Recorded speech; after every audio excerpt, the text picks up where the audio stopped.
ஒரு பக்கம் டாஸ்மாக் முறைகேடு முதல்வர் ஸ்டாலின் அவர்களை டெல்லி நோக்கி பயணம் செய்ய வைத்திருக்கிறது.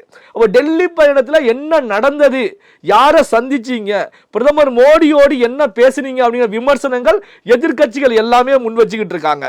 குறிப்பா பாத்தீங்கன்னா அரசியல்ல இன்னும் முழு நேரமாக இறங்காமல் இருக்கக்கூடிய விஜய் அவர்கள் கூட பாத்தீங்கன்னா இந்த முறை வெளியிட்டிருக்கக்கூடிய அறிக்கையை பொறுத்த வரைக்கும் ஒரு மிகப்பெரிய ஒரு அறிக்கையாகத்தான் வெளியிட்டிருக்காங்க. அதுல பயன்படுத்தப்பட்ட வார்த்தைகளை நம்ம கவனிச்சோம் அப்படின்னா நேரடியாகவே திமுக தலைவர் தமிழக முதலமைச்சர் ஸ்டாலின் அவர்களை மட்டுமல்லாமல் உதயநிதி ஸ்டாலினையும் அடிச்சிருக்காங்க அப்படின்னு சொல்லலாம்.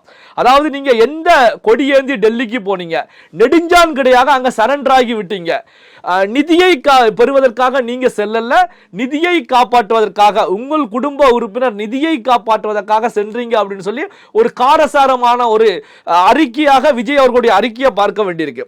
இதே போலதான் திமுகவில் இருக்கக்கூடிய கூட்டணி கட்சி தலைவர்கள் மத்தியிலுமே ஒரு அதிருப்தி நிலவிக்கிட்டு தான் இருக்கு. அப்போ ஸ்டாலின் அவர்கள் எதுக்கு சென்றாங்க அப்படின்னா